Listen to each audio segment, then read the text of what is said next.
I thought I was straight until my girlfriend turned out to be a guy.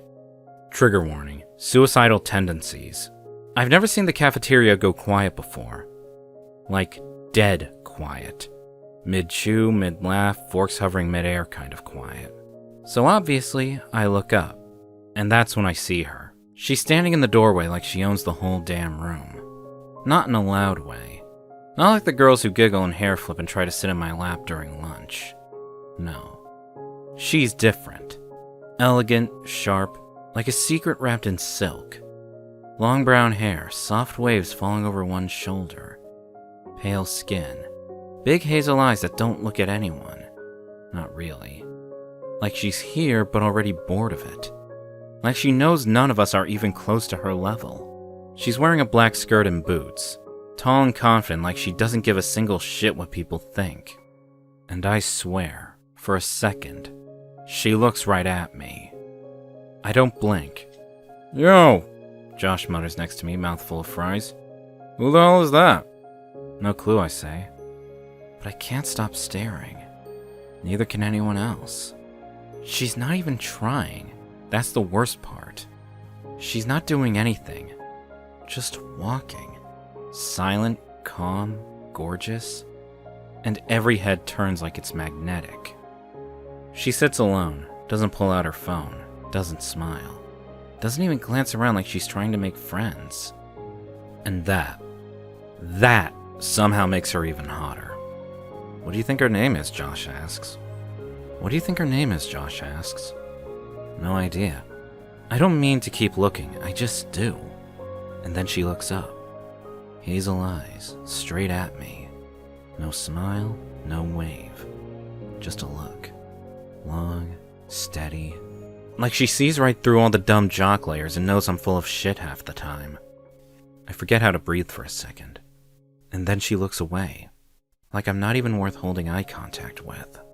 Okay, what the hell? Dude, Josh laughs, elbowing me. You're toast. I snort. Please, she'll be asking for my number by the end of the week. But I'm lying. Because for the first time in a long time, I'm not sure I'm the one in control. By the end of the week. By Friday, she's a full-blown phenomenon. The new girl, Ellie, is like a walking glitch in the Matrix. Every hallway she walks down, it's like the air changes. Even the teachers stutter around her. She doesn't even try. She just exists, and people lose their minds.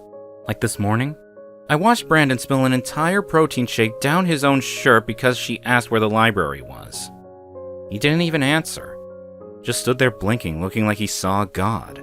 She's been at Lincoln High for 5 days, and already there are TikToks of her walking. Walking! People are debating in the comments whether she's a vampire or a fashion model, or possibly the reincarnation of Audrey Hepburn. But the thing is, she doesn't act like she cares. She barely talks. She doesn't smile unless it's by accident.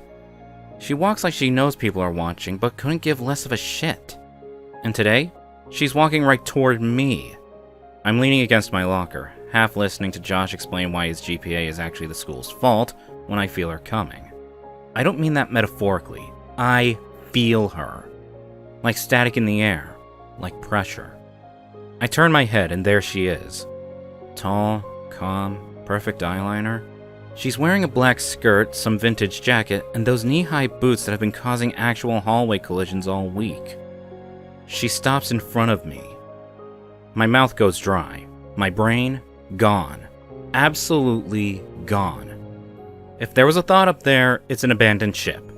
Hi, she says, voice soft like a secret. Hi, I reply, which is the least interesting word I've ever said. I'm Ellie. I'm Dylan. Great, she knows that. Everyone knows that. I'm on the football team, yearbook cover last year. I've dated half the dance squad. Of course she knows that. She just hums like she expected more. You sit by the window in chem, right? Yeah, that's me. She nods once. Save me a seat on Monday? I blink. Yeah, totally, for sure. She turns and walks away like it's no big deal. But it is. The biggest deal of my life.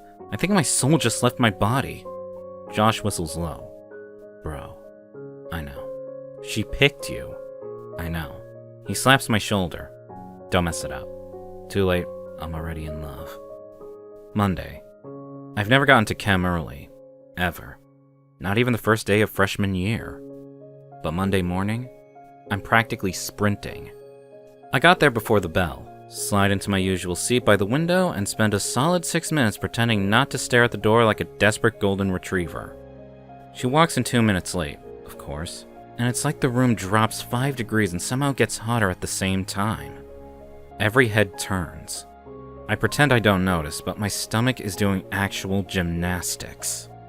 She walks past 2 empty desks, past Malik, who suddenly flipped his hair and sat up straighter, past Kelly, who not so subtly pulled her chair out in offering. She stops beside me, looks down, nods once, then sits.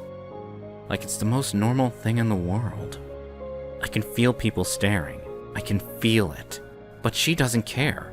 She opens her notebook, crosses her legs, and leans slightly into my space like we've done this 100 times before. Her hair smells like vanilla and something soft. She's chewing gum. Is he always this boring? She whispers as Mr. Klein starts talking about molecular bonds like we all care. I glance at her. She's smiling. Barely. He's worse when he's excited, I whisper back. She laughs under her breath, real, unfiltered. Her nose scrunches slightly when she laughs. I don't think she realizes she's doing it. We pass notes during the second half. I write, "You doodle like a serial killer." She writes back, "You breathe too loud." I grin like an idiot. When class ends, she hands me a folded piece of paper and walks off. Inside it just says, "Tomorrow, same seat, bring gum." I fold it like a prayer. About a week later, the night it happens, we're hiding under the bleachers after a late practice. I'm still in my jersey, sweaty, grass-stained, totally undateable. But she's sitting beside me like it doesn't matter.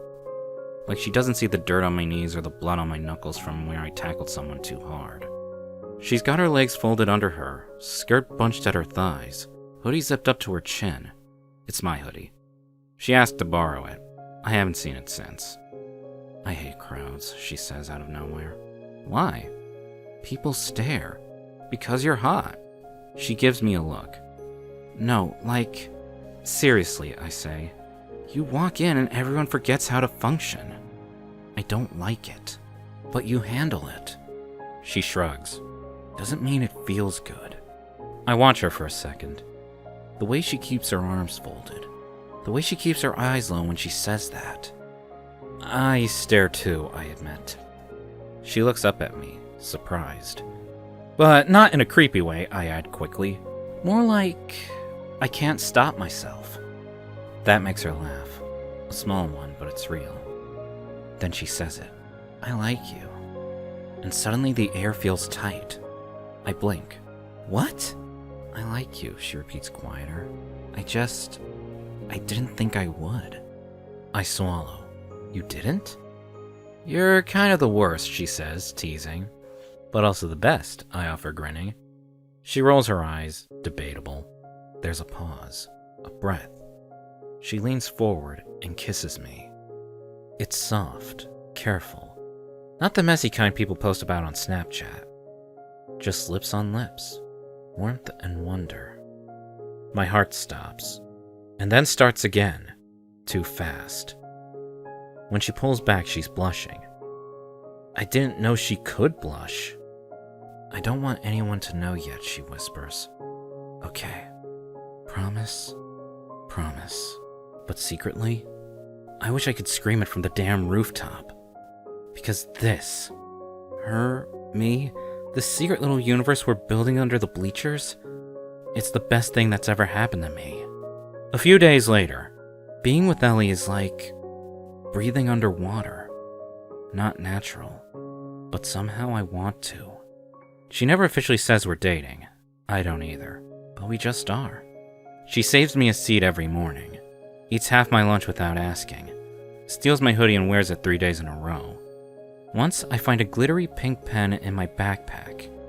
It's hers. I use it all day just to see her smile across the classroom. We don't hang out with anyone else, not really. When people ask, I just shrug. Say we're friends. She does the same. But when it's late, when no one's around, we're something else. We sneak off campus and sit in my truck eating fries from a shared bag. I teach her how to shoot hoops behind the gym. She teaches me how to paint my nails just for fun. They're chipped and uneven. I don't care. She tells me she likes thunderstorms. I tell her I'm scared of spiders. She calls me a wimp. I call her perfect. She kisses me between classes when no one's in the hall. We huddle in the janitor's closet, lips pressed together, breath shared, heartbeats fast. She always laughs after, covers her mouth like she's not supposed to be this happy. And God, I think I love her. Over a week later, it's raining. Not storming. Just that soft, steady kind of rain that makes everything feel quieter. She's curled in my passenger seat, hoodie zipped to her nose, socked feet on the dash. Her eyeliner's smudged. Her hair's messy. She's scrolling through her phone with one hand, picking at a sticker on my dashboard with the other. I don't know what makes me say it. Maybe it's the way she hums off key when the radio's on. Maybe it's the way her head fits perfectly against my shoulder. Maybe I'm just tired of pretending this is nothing. I love you, I say. She stops humming. I feel her freeze beside me. I regret it instantly. Sorry, I didn't mean... Well, I did, but I didn't mean to blurt it like that. I just... Say it again, she whispers. My throat is dry. My hands are sweating. I love you. She's quiet for a long time. Then, you're not supposed to, she says softly. Why not? Because it's dangerous. I turn to look at her. Her eyes are shiny. Her lips tremble. Just a little. You're not dangerous, I say. I might be. I take her hand. I kiss the back of it. She shakes her head. You don't know me, Dylan. I want to. She closes her eyes, breathes out shaky, then leans over and kisses me. Longer this time, slower, like she's memorizing me in case I disappear. And when she pulls away, she doesn't say it back, but she doesn't have to. I already know. Later that week, the party is packed. Loud music, flashing lights, someone's little brother passed out in the tub. I hate it here. But Josh said Ellie was here. She hasn't texted me all day. Not even a heart emoji. And when I called, she sent me straight to voicemail. So yeah, I showed up, hoping to see her, fix whatever I said, bring her a drink, tell her I love her again, this time slower. I ask around, people shrug. She's upstairs, I think, someone slurs. I take the steps two at a time. The guest room door is cracked open. I knock once, gently. Ellie? No answer. I peek in, and time stops. He is standing in front of the mirror, back turned, half undressed, hair short, wig lying on the bed like a secret ripped open. A dress half zipped, a sports bra on. He turns. Not fast, not scared. Just sad. Ellie, but not quite. Same eyes, same lips, same person. But not a girl. Not what I thought. I can't move. He stares at me, like I've punched him. I was gonna tell you, he says, voice low, raw. I was trying to find the right time. I open my mouth. No sound comes out. I never meant to lie. But you did. I take a step back. My body feels too big, too heavy. You're a guy? He doesn't answer. I already know. I shake my head. You let me fall in love with you! His face cracks. I didn't let you, he says. You just did. And maybe that's the worst part, because it's true. I did. But I can't stay. I walk out. He doesn't stop me. Later that night, I locked the door behind me like he might have followed me home. He didn't. Of course he didn't. I dropped to the floor, hands shaking, heart racing like I just ran a goddamn marathon. His hoodie's still in my bag. I rip it out, hurl it across the room. It hits the dresser and crumples on the ground, soft and harmless and wrong. I can still smell it from here. Vanilla, faint shampoo. Him. My stomach turns. I crawl into the bathroom, rip my shirt off. I don't even know why. I just need it gone. Every part of this. Off me. Out of me. I stare in the mirror, breathing like I'm about to puke. I kissed a guy. He touched me. His hands were on me, his mouth, his voice in my ear whispering, "I like you," and I let it happen. I liked it. I wanted it. God, what's wrong with me? I lean over the sink and scrub my lips with the back of my hand. It's not enough. I grab soap, water. I scrub until my skin burns. I gag once, almost throw up. I can't stop seeing his face when he turned around. His eyes, that expression. He knew. He knew he was lying to me the whole time, and he let me fall for him. I punch the sink. My knuckles split. I don't care. I sink to the floor, wet and shaking, and press my head against the cold cabinet. I'm straight. I've always been straight. Football, girlfriends, prom queen dates. I've never liked guys. So how the hell did this happen? Was it his voice, the way he looked at me? Was it the dresses, the makeup, the way he made me feel like I mattered? No. No, that's not real. That was fake, all of it. A lie wrapped in lipstick and glitter. I cover my face with both hands and just sit there, breathing, cracking, sinking. I don't know who I am right now. All I know is, whatever this was, it's over. And I wish I'd never met him. Next week. I don't look at him. Not in the hallway, not in class, not even when he's 3 feet away from me, shoving books into his locker like his hands don't shake. Because they do. I see it out of the corner of my eye, fingers trembling around a textbook, like it's heavier than it should be, like everything is. He stopped sitting next to me in English. Didn't say anything. Just walked in late one morning and sat across the room, right next to the window, same way he left my life. Quiet, careful, like he didn't want to make a scene. He still wears the skirts. Still lines his eyes with soft brown pencil. Still ties that stupid velvet ribbon around his neck like he's starring in some indie movie only he understands. And maybe that's what pisses me off the most. He doesn't look sorry. He walks around like nothing happened, like he didn't lie to me for weeks. Like he didn't let me kiss him, touch him, need him. And never say the words. Never say, "I'm not who you think I am." Never gave me the choice.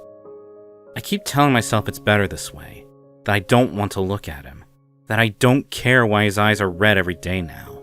He lied. That's all I keep thinking. He lied. So why does the empty seat next to me feel like it's screaming? Why do I keep turning toward it, expecting his perfume, his laugh, that thing he does where he writes tiny hearts next to the vocab words?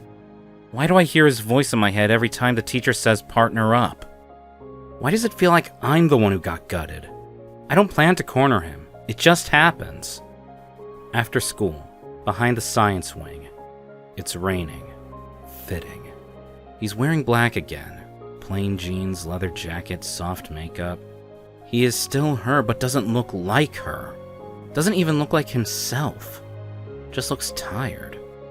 I don't mean to sound cruel when I say it, but I am cruel. Because I'm hurting. And I want him to hurt too. Why didn't you tell me? He doesn't answer right away. Doesn't even look up. You let me fall for someone who wasn't real. Still nothing. Just a long breath. Then, softly, because she is real. She's the only part of me I ever liked.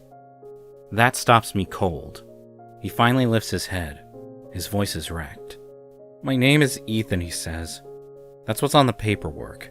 That's what my family calls me. But it's not who I am. Then what?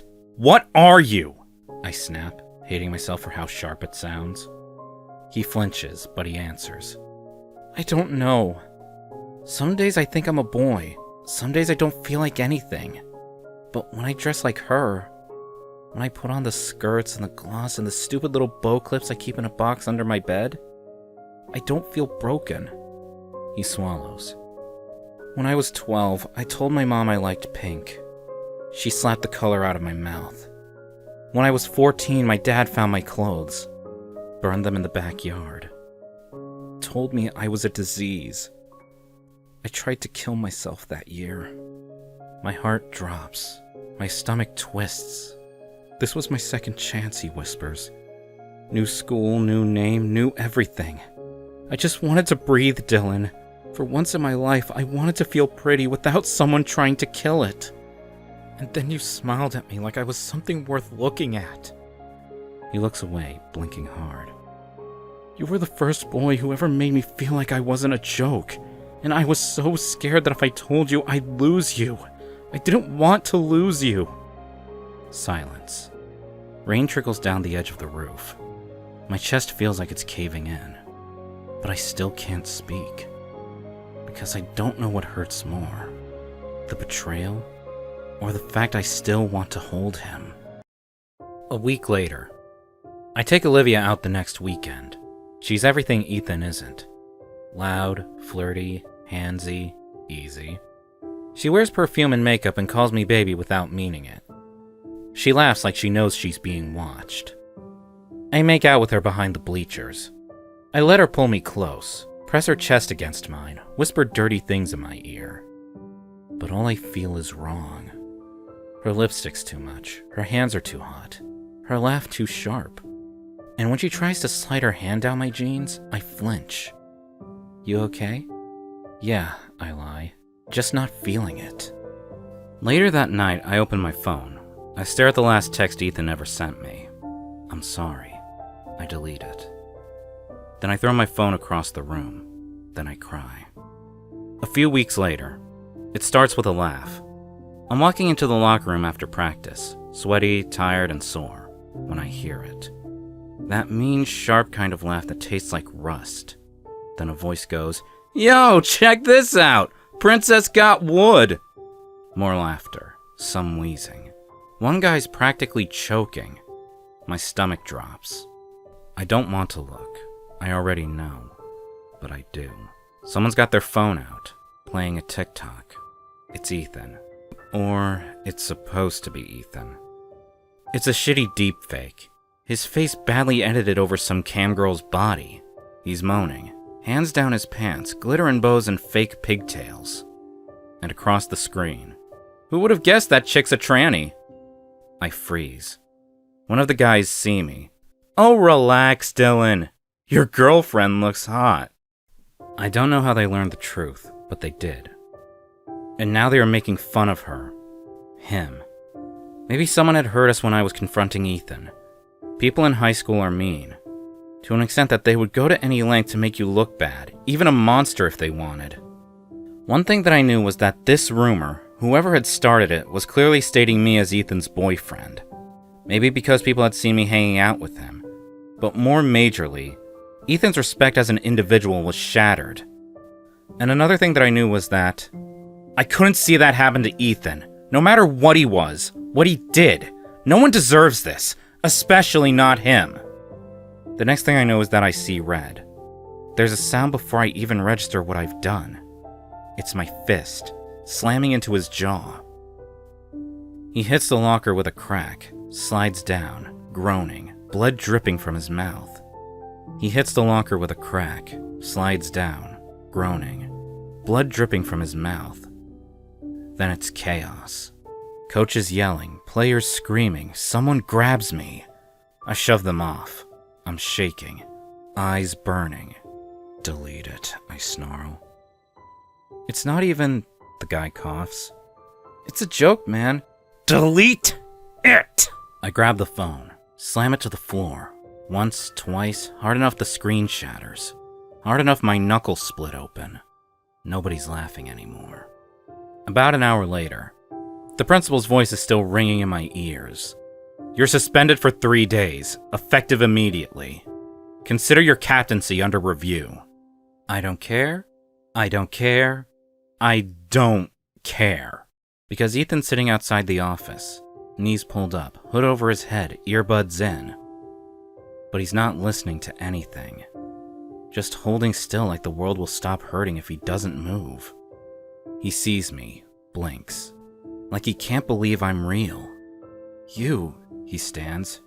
What did you do? I walk right up to him, my face still blood-speckled, my hands shaking. I lost everything, I say, for you. He stares. You shouldn't have. I should have done it weeks ago. Silence. His eyes well up, but I cut in before he can cry. I'm sorry. For walking out.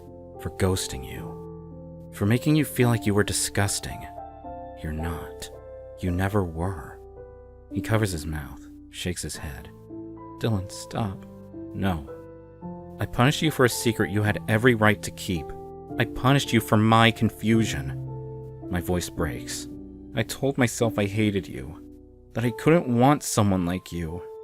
That it made me less of a man. But I don't care anymore. I don't know what this makes me. Gay, bi, confused, whatever. I just know I want you. I never stopped. He lets out this breath, like he's been holding it for a year, and then he grabs me, hard. We don't kiss. We just hold. In front of the school office, in front of the secretary, in front of God and everyone. Later that day.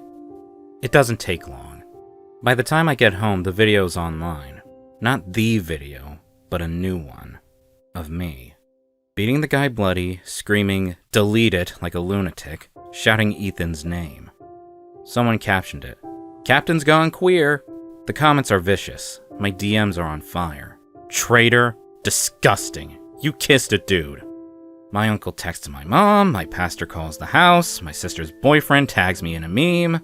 At school, the board holds a meeting. Ethan's locker is spray-painted freak. My coach pulls me aside. "You're a good kid.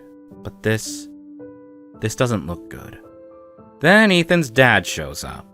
Big, red-faced, the kind of man who looks like he yells during sermons. He doesn't make a scene. Doesn't need to. Just walks into the office and walks out with Ethan. One hand locked on his arm like a shackle. They're halfway to the car when Ethan turns around, catches my eye. "He's sending me away," he mouths. "Conversion retreat." My heart stops.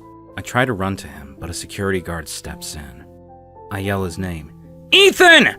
He looks at me one last time. Then he's gone. Later that day. I don't knock. I can't. His dad's downstairs. And if he sees me here, only God knows what will happen. So I do the stupid thing. I climb the side fence, scale the lattice by the shed, and haul myself up onto the narrow strip of roof just under Ethan's window. It's reckless. Dangerous. His father's truck is in the driveway, and one creak of the gutter could blow everything.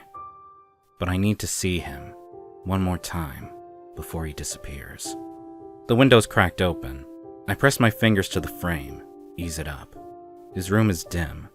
The flickering candle on the dresser smells like burnt vanilla and cotton, his favorite scent. But now it clings to the air like a funeral. His suitcase is open on the bed. He doesn't see me right away.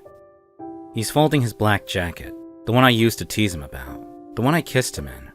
He handles it gently, like it might break. I climb in, careful not to knock anything over. The floor creaks. He turns, startled, until he sees me. Then he just deflates. "You're gonna get caught," he says softly. "Let me." "I mean it, Dylan. If my dad sees, I don't care." Ethan sighs, rubs his eyes. His shoulders slump. "You don't have to do this," I whisper, barely breathing. He doesn't answer, just zips up the suitcase. I step forward. "Please." His jaw tightens. I do. "You don't." This time he looks at me. His eyes are tired, not angry, just worn out. Like he's already halfway gone. "You think I want to leave? Then don't." He lets out a brittle laugh. "You think I haven't dreamed about staying? About waking up next to you every day? About not having to lie or flinch every time someone says my name like it's a slur? Then stay." "I can't," he snaps. "Your coach wants you benched. Your team barely tolerates you. Your scholarship, I don't care about any of that." "My dad," he says, voice low. I go quiet. His tone softens. He takes a step closer. "I won't let you burn your whole life down for me." I don't care about... Yes, you do, he says gently. And you should. You deserve everything you worked for, Dylan. I look away, but my voice, it comes out steady. You are my everything. He freezes. His mouth opens, closes. His voice breaks. Don't say that if you don't mean it. I do. Then prove it. The room goes quiet. Somewhere downstairs, a floorboard creaks. The sound of a cupboard opening. His dad. We both go still, breathless. But I don't move. Not toward the window, not toward the door. Just toward him. And when I kiss him, it's not soft. It's not shy. It's begging. Like I'm trying to say all the things I never got the courage to before. Like I'm hoping it'll stitch us back together. He kisses me back, fiercely. And for a second, the candle flickers just a little brighter. Late at night. I record it after midnight. The video takes me 2 hours to make and 6 seconds to upload. I almost don't. My hand shakes over the mouse. My scholarship, my team, my friends, my reputation, all sitting on the edge of a ledge. But then I think of him, of how he looked, trembling, when I didn't stop the joke in the cafeteria, of how he kissed me once like it was the only safe place left in the world, of how he looked at me and saw someone good, when I didn't. I hit post. The video opens with silence. Then, a photo. Ethan laughing in the grass, ribbons in his hair. Another. Our hands, fingers laced under the table. One of him asleep against my chest, and one, taken in secret, of him mid-spin in the locker room mirror, skirt twirling like something out of a dream. My voiceover begins.